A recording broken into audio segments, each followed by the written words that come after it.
Yet when you saw me in your wife's apartment, you made it a point to call me Cullens. I recognised the Perry Mason theme when I was only 4 years old. At that time, I didn't understand what law was, didn't know how a courtroom worked, but that melody carved itself into my memory, standing on the same level as the Star Trek theme and the haunting beep of the Twilight Zone. It became one of the most stable sounds of American television childhood. But here is the truth that no child and very few adults ever knew. Behind that neat, orderly and safe-feeling television memory was a chaotic backstage that lasted for 9 years. From the fact that the man who had spent more than a decade in Hollywood playing murderous monsters and disturbed figures became the most righteous and trusted lawyer in America, or that a core actor of the series was once fired because of a personal life scandal, and the network tried to erase his existence as if he had never been in that courtroom at all. Even the woman who appeared beside Perry Mason in almost every episode, the one many viewers once thought was merely intellectual decoration of the 1950s, was in fact the emotional anchor that kept the entire series from collapsing. It was Raymond Burr himself, many years later, who finally said what television of that era never had the courage to admit Barbara Hale did not act. She was Della Street. And today we will reopen the darkest and strangest backstage doors of Perry Mason, 1957. 20. Barbara Hale, the only actress who stayed for the entire run of Perry Mason. Do you remember the calm gaze behind the secretary's desk, the person who always handed Perry Mason the right file at the right moment, as if she already knew which direction the trial was about to turn? Throughout American television in the 1950s, 1960s, something was extremely rare: a female actor not being recast, not being removed, not disappearing due to a script restructure. And that was Barbara Hale. She was the only actress who stayed with Perry Mason from the very first episode in 1957 until the very last in 1966. No interruptions, no replacements, no extended absence. This was almost unthinkable in the context of American television at that time, when female roles were often seen as supporting actresses were easily removed if they weren't popular enough, or simply replaced because producers changed their minds. But Barbara Hale's Della Street could not be replaced, because she did not only play a lawyer's secretary. She was Perry Mason's living memory, the one who kept emotional order amid tense courtroom battles. A rare character in the series who did not need to argue, did not need monologues, yet was always present when justice needed a quiet anchor. In a world of men arguing, accusing and revealing, Della Street was the one who did not need many words to still hold power. And that stability made the audience trust.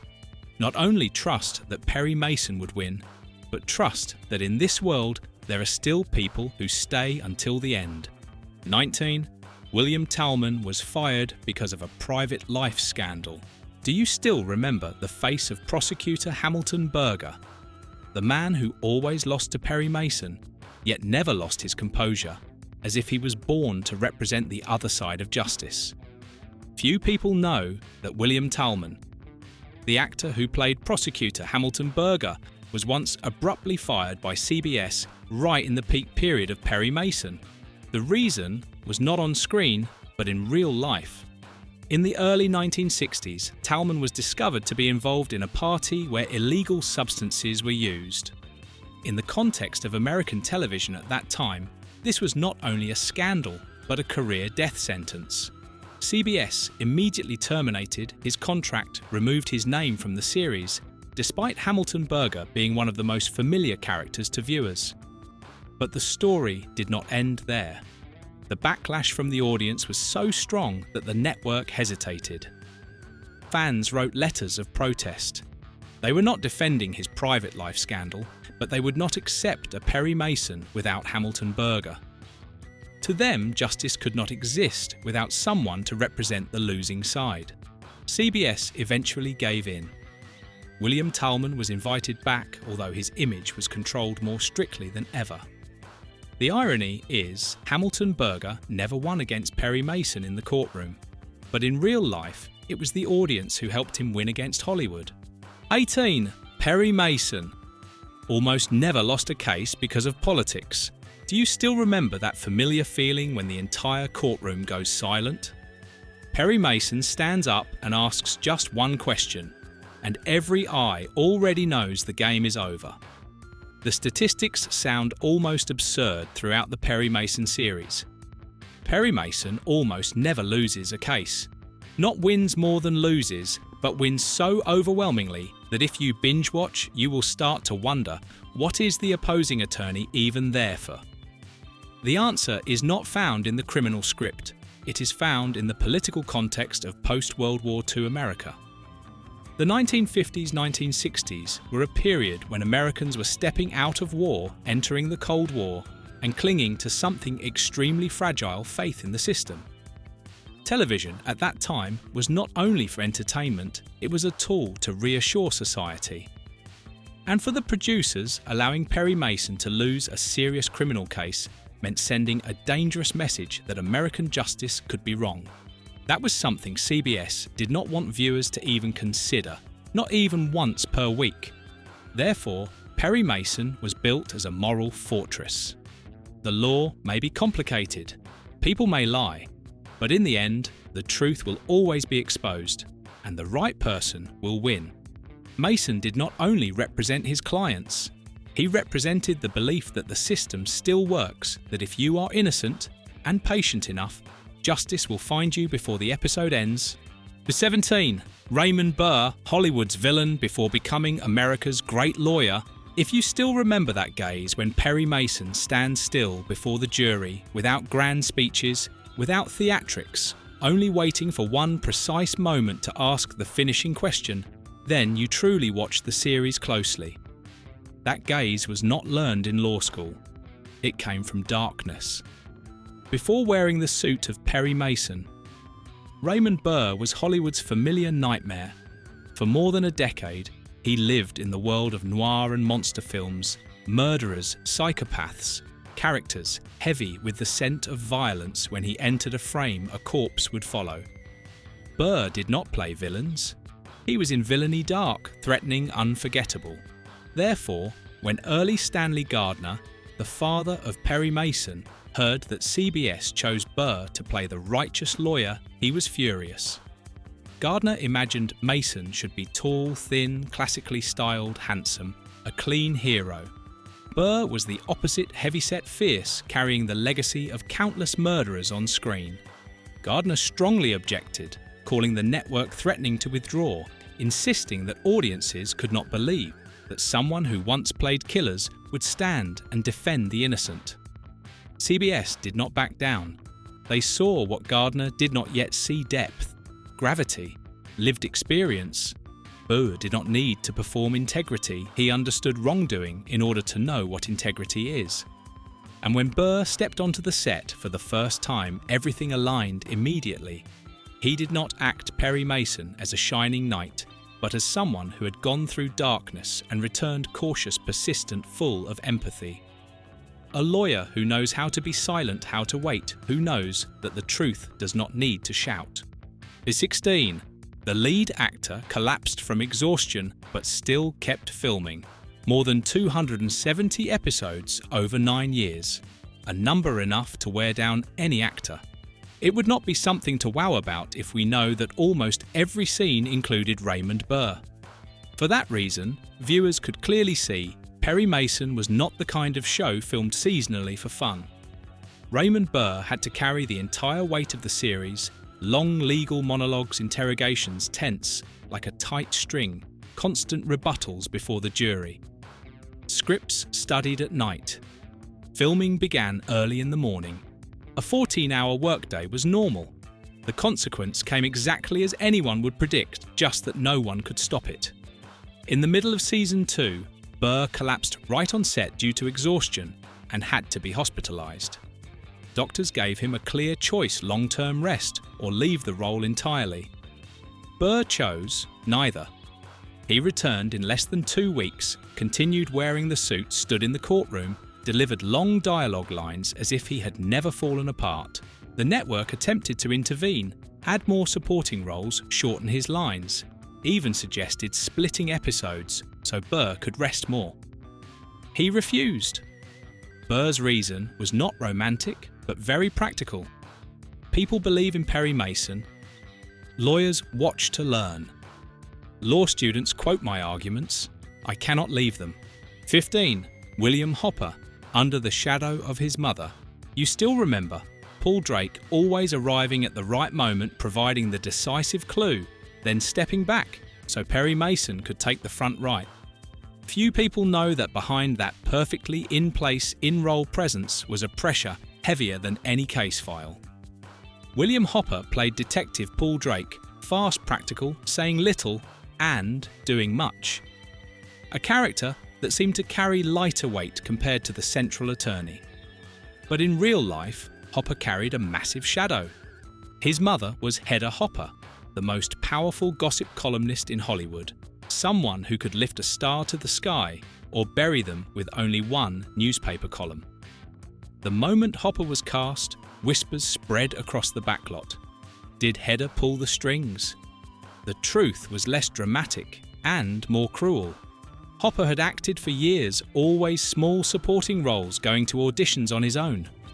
No privileges, no phone calls behind the scenes. But rumours did not need evidence. They simply stuck silently and persistently. Hopper never spoke out to deny them. Relatives said he endured in silence, then chose the only answer that held weight in Hollywood work twice as hard. Arrive early, leave late, no complaints, no demands. By season 2, every whisper disappeared on its own. Paul Drake became a character the audience loved, reliable, effective, a gear the series could not run without. Not loud, not flashy, but always essential. 14. The courtroom, so real that real lawyers came to learn. It is not the climactic scenes, not the signature closing arguments. What many people remember most is this feeling whenever the camera opens into the courtroom, the air suddenly becomes heavy as if you are sitting in a real trial. Although the setting is in Los Angeles, Perry Mason did not film in an actual courthouse. The entire courtroom was built by CBS inside the studio, accurately modelling a California Superior Court courtroom of the 1950s. Wooden benches, judge's bench jury box measured to real standards, not just made to look like it. The strange part began here. Lawyers, judges and law students voluntarily came to the set to observe. Some even said outright, "It is more accurate than the court I have worked in." The production invited a retired judge to serve as advisor. He inspected every detail. The witness stand placement must be correct, the judge's bench height could not be wrong, and the exact type of gavel used in real trials had to be used. Actors said that when they stepped into that space, no one dared to joke. Pressure naturally appeared. Lines were spoken slower, firmer, as if standing before an actual jury. No shouting was needed, only standing in the right place. That courtroom was kept by CBS for many years. Other legal-themed shows even rented it to film. When Perry Mason returned in the 1980s, they rebuilt it exactly the same from the original drawings. 13. Why Perry Mason was supposed to be filmed in colour, but ended up almost entirely black and white. Originally, Perry Mason was planned to be filmed in colour. CBS already had the technology, many other shows were transitioning, and in terms of marketing, colour was the future. But Perry Mason stayed in black and white for 8 out of 9 seasons, and that decision was not nostalgic. It was entirely practical. The strongest opponent was Raymond Burr, not because he was conservative, but because he understood where the heat of the show was located, the courtroom. Burr argued very directly, colour would distract the audience. Bright ties, polished wood lights, shifting colour tones between camera angles, all of these would eat up the focus away from faces, words and tension. Black and white was the opposite. It removed a noise and kept the core. CBS objected. They said colour was the future. Sponsors wanted colour. Audiences would want colour. Burr responded with the hardest thing to refute ratings. Perry Mason was one of the highest rated programs. Why fix what isn't broken? That was his argument. The result was a rare compromise. The show continued in black and white until Burr agreed to change. And for 8 years, he did not change his mind. Only in the final season, 1965-1966, when colour TV sales exploded and advertising pressure became impossible to avoid, did CBS finally force the switch fully to colour. Burr accepted, but the cost showed immediately on screen. The black and white version created 3 things that colour could hardly replace. A sense of timelessness not dated by a decade-specific palette, a film noir atmosphere, moral shadows, heavy confrontation. The seriousness of each case, every gaze is directed at testimony. The colour version was fine, brighter, sleeker, safer, and similar to many other legal dramas. Many viewers noticed that saying the final season felt softer. Burr never publicly declared he was right, but collective memory already cast its vote. When people think of Perry Mason, they see black and white. 12. The episode that was put into a drawer. Because real life had just done the same thing, a legal television show became frightening to the point it didn't dare to air. And not because it was violent, offensive, or political, but because it was too similar to real life. That was the fate of The Case of the Lover's Leap, an episode of Perry Mason that was fully filmed, fully edited, and formally scheduled for broadcast. Everything was ready until 3 days before airtime. CBS pulled the episode. The reason, at first glance, sounds fictional. The plot revolves around a woman faking her own death by jumping off a bridge, then framing someone else for murder, exactly the kind of twist brain structure familiar to Perry Mason.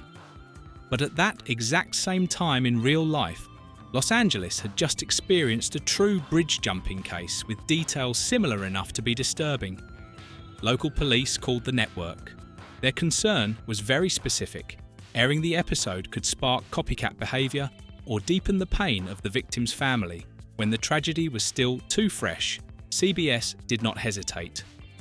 The decision was made right there in the meeting room store, the episode in the vault. The time slot was filled with a rerun. Nobody on television mentioned it. They hoped viewers would not notice, but viewers did notice. Complaint letters began to arrive. Television critics buzzed with speculation. Even the cast was unclear.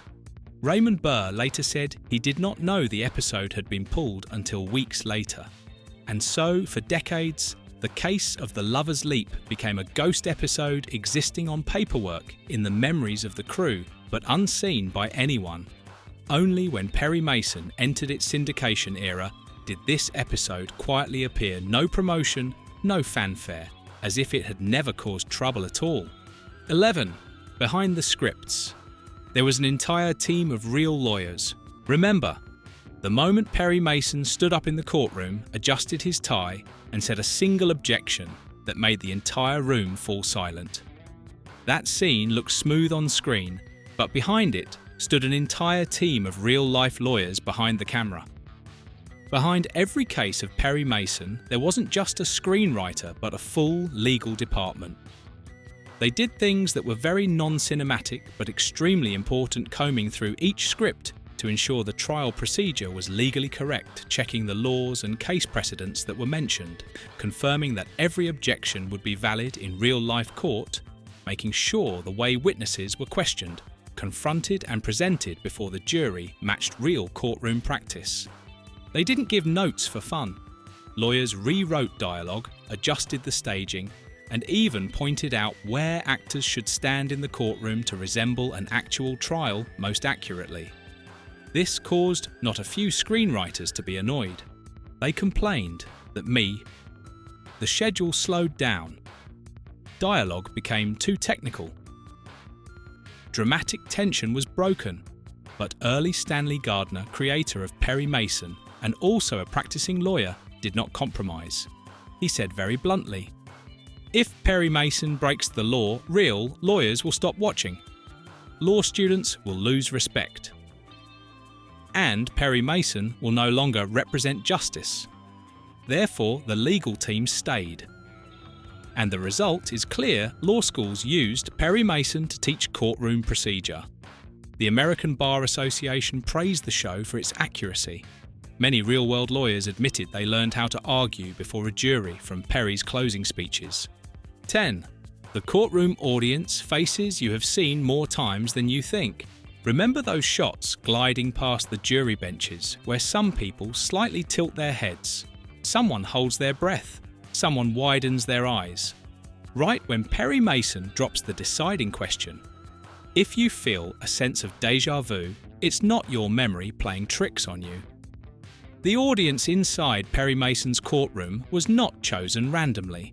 In reality, the production used a fixed group of background actors who appeared repeatedly throughout many seasons.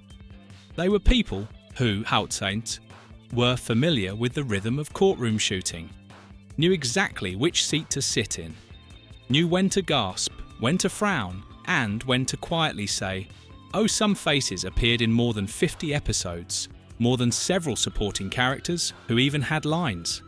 And then the unavoidable happened. Sharp-eyed viewers began to notice the pattern. A woman seated in the middle row in Season 3, wearing a red dress, stunned when hearing a confession. In Season 5, the same woman, but in a blue dress. A man sitting at the back appeared so often he became an inside joke among fans. Letters began arriving at the network. Does Los Angeles only have this many people eligible for jury duty? The crew never responded officially. But behind the camera, everyone laughed a lot. One assistant director once joked, "That's Perry's courtroom family, always there to witness justice." 9. Prosecutor Hamilton Berger lost 271-271, yet became a legend. "Just let me win one case." That was the sentence William Talman, who played prosecutor Hamilton Berger, had to say when joining the series. Throughout all 271 episodes of Perry Mason, Hamilton Berger faced Perry Mason 271 times and did not win a single one. William Talman did not portray Berger as an idiot. On the contrary, he delivered a prosecutor who was dignified, intelligent professional, and over time, increasingly exhausted. Behind the scenes, Talman was genuinely frustrated by this infinite losing streak. He pleaded with the writers for just one win. The writers even felt sorry, but early Stanley Gardner's rule was absolute: Perry Mason does not lose. Talman did not give up, he changed his acting strategy. Berger was no longer the arrogant prosecutor, he became a tragic hero, skilled, ethical, but continuously ramming himself into the wall named Perry Mason. His lines became less boastful, more burdened. Anger gave way to weary acceptance. Critics began to see Berger differently pitiful, not because he was inferior, but because the script structure forced him to lose. From that came the professional joke: to get Berger Ed to lose a case you should rightly have won. Many years later, Talman said the role taught him one rare thing on television: dignity is not found in whether you win, but in how you lose. And Berger lost with a solemnity that not many other characters ever earned, even the ones who won. 8. The most special audience, those who are in prison. Thanks to its rare legal accuracy, Perry Mason attracted a group of viewers few would expect prisoners. In many prisons across the United States, inmates actively requested to watch Perry Mason. On movie nights, the TV room was packed, and according to guards, those were also the quietest moments. Some watched to learn the law, some to see where they had gone wrong. But many letters sent to the show said something completely different. They watched to find hope again. A life sentence inmate, the letter is currently stored in the CBS archive, wrote that seeing Perry Mason never give up on his clients made him feel he was still human, still worthy of someone standing up to defend him, even when the system had turned its back. The crew could not provide legal help or change a sentence. But Raymond Burr did read those letters. From that point on, he said he approached the role differently, not merely playing a lawyer, but representing a belief that everyone deserves to be defended, and that justice is not only for the innocent, but also for the accused. The audience in prison may not have seen Perry Mason change on screen, but Burr changed because of them, and that is what made the show deeper. 7. Perry Mason's office, not just a set, but an actual law office. Do you remember those slow camera shots gliding past the bookshelf behind Perry Mason? Those thick spines, dark leather covers, standing silently, as if they had been there all their lives, not for decoration, but waiting to be opened. Perry Mason's office was designed based on the real workspace of a lawyer, with bookshelves that were fully usable. And those books were not props. They were real law books, California state law case law legal encyclopedias purchased by the production from the estate liquidation of a lawyer who was about to retire. Hundreds of pounds of leather-bound books, some dating back to the 1920s. What was unexpected, the cast began to actually use them. Between takes, Raymond Burr pulled books down to read real cases. Barbara Hale studied California civil procedure. William Hopper looked up licensing law for private investigators. The atmosphere gradually turned into a silent competition. Who could find the strangest case, who could quote the most rare legal principle? The writers noticed and began adding those discoveries into the scripts. In one episode, the entire closing argument was based on a little-known property statute found by Burr himself in a case law volume from the 1930s. The legal advisors checked correct. The script used it as is. 6. The strange Fiji trip when the Perry Mason cast actually settled a real dispute. Do you remember that feeling when Perry Mason stands silently for a few seconds before speaking in the courtroom as if he is carrying the entire world on his shoulders?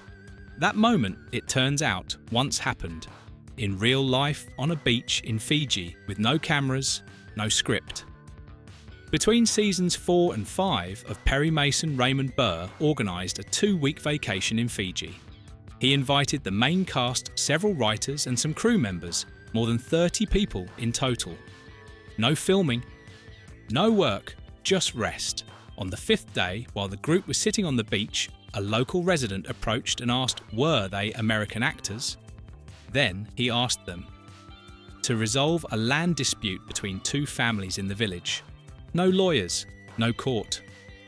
Within a 200-mile radius, there was no one knowledgeable in law. At first, it sounded like a joke, but Burr did not laugh. He asked for more details. That night, under the palm trees, they held an improvised hearing. Burr served as mediator. Barbara Hale took notes. William Hopper investigated testimonies. William Talman argued for fun, only using dialogue and reasoning. By midnight, the two families reached a settlement and accepted it. The villagers held a thank you celebration. When the group returned to Los Angeles, the story was kept quiet. Too private, too hard to explain.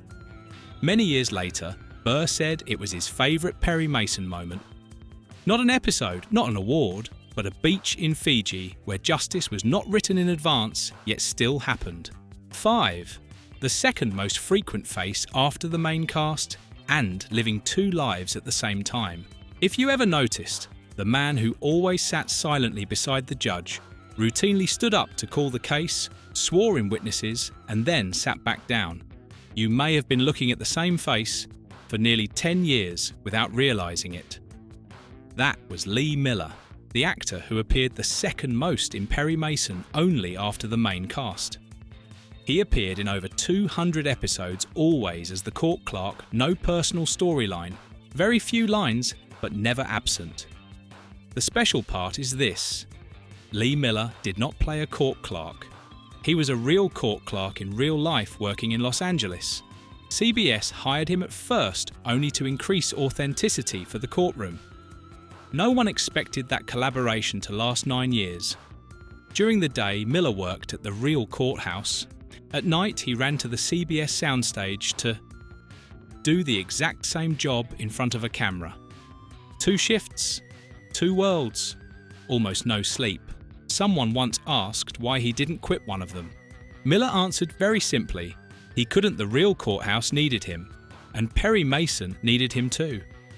Ironically, Miller once said the courtroom on TV was sometimes even more real than the one outside.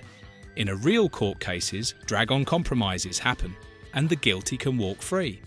But on Perry Mason, within exactly 1 hour, the truth always comes out, and justice always wins. 4. Why the show ended, and not because it ran out of viewers. Perry Mason was not cancelled because of ratings. The irony is, it ended while it was still very strong. In its 9th season, the audience numbers were still stable. CBS wanted to renew, sponsors were still there. From a business standpoint, there was no reason to stop. But Raymond Burr said no. After 9 years, Burr was completely exhausted physically and mentally. A 14-hour shooting schedule every day, appearing in nearly every scene, and pages of legal dialogue to memorize. His body paid the price: rapid weight gain due to stress, chronic back pain. Doctors warning that if he continued, the consequences would be irreversible. CBS tried every way to keep him reduce the number of episodes per season. Reduce workload, even suggesting replacing Perry Mason with another actor. Burr refused everything. To him, Perry Mason was not a role that could be handed over. He stated plainly, if he could not continue, then the show should end. And it really did. The final episode aired on May 22, 1966. No grand finale, no emotional farewell, no dramatic closing scene. Just another case, another victory, another day of work in the courtroom. Then the screen went dark. Audiences were upset, wrote letters begging for its return. CBS considered spin-offs, but none stood. For nearly 20 years, Perry Mason disappeared from television, until 1985, when Burr, after a long period of rest and recovery, agreed to return in a television special. Its success led to 26 more Perry Mason TV films across the next 9 years. 3. The mysterious pens behind it, and many of them were women. When audiences think of Perry Mason, they often think of the courtroom, the cold counter-arguments, and the moment the culprit collapses into the chair. But behind each of those cases is a lesser-mentioned truth: many of the people who wrote them were women. In the 1950s, 1960s, television writers' rooms in America were almost entirely a male territory. Perry Mason was a rare exception. Early Stanley Gardner actively invited female mystery novelists to join because he believed they brought something courtroom scripts desperately needed, but were often undervalued: psychological depth and subtlety in human motivation. Writers such as Marion Cockrell or Jackson Gillis, later associated with Columbo, built multi-layered cases, overlapping false leads, compressed emotions, and suspects who were not boxed in as the villain, but appeared as human beings pushed into a dead end. Of course, they were not welcomed easily. Some executives doubted women could write courtroom scripts. Others advised them to write romance for something lighter. The female screenwriters answered by action, attending real court hearings, reading case law, interviewing defense lawyers. And ironically, the episodes they wrote were often the most praised for their humanity and persuasiveness. Gardner defended this team fiercely. When proposals arose to reduce their role, he was willing to threaten withdrawing the entire show.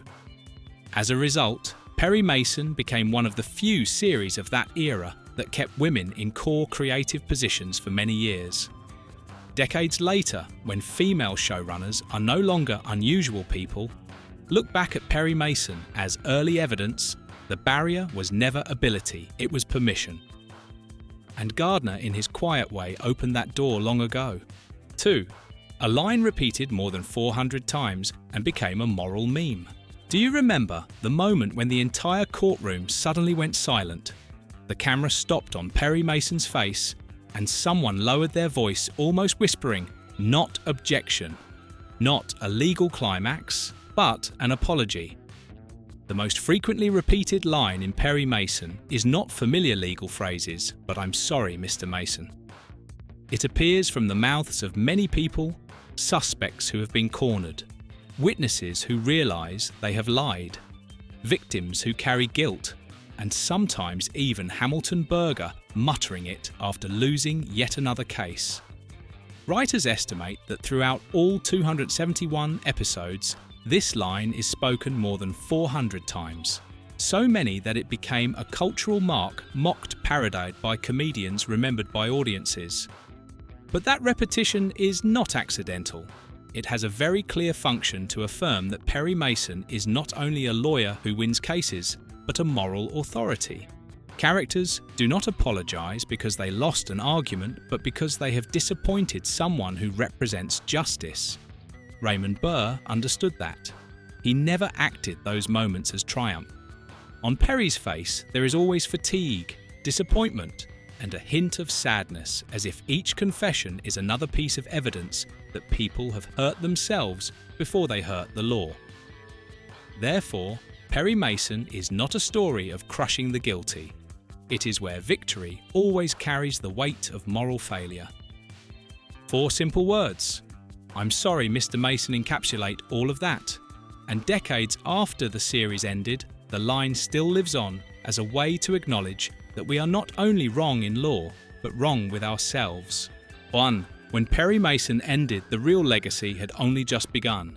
When Perry Mason aired its final episode in 1966, it did not close a story. It triggered a cultural chain reaction that lasted for decades. First was the professional influence. Many viewers who watched Perry Mason as children later became lawyers, judges, and law professors. For them, Perry was not only a television character, but a moral model. A defense attorney is not someone who exploits loopholes, but the person who stands between the individual and state power, forcing the truth to be revealed. Surveys among American legal professionals many years later showed that a significant percentage of lawyers over age 50 acknowledged the show as their initial inspiration. Law schools recorded increases in enrollment during the years the series aired. Even today, many procedural classes still use Perry Mason episodes to illustrate courtroom processes. The paradox is that Raymond Burr never studied law, never stood in a real courtroom. Yet he received more honorary law degrees than many real-life judges. The reason is clear. Burr did not play a lawyer. He played faith in the law. Perry Mason on screen did not win by tricks, but by patience, listening, and moral responsibility, qualities society wants to believe exist within the justice system. The deepest impact lies in the layer of public belief. For 9 years, the series planted a persistent message. Justice is worth pursuing. Truth can be found, and a good defense attorney is someone who protects people even when it is uncomfortable.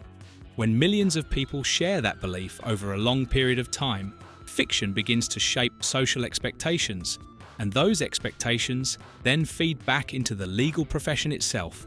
So what about you? Which moment from Perry Mason, 1957, is the one you remember most? Leave a comment. And if you want to continue unlocking other deleted scenes from Hollywood's golden age, don't forget to like, subscribe, and turn on the notification bell. You will be surprised by what Hollywood has kept hidden from you for decades.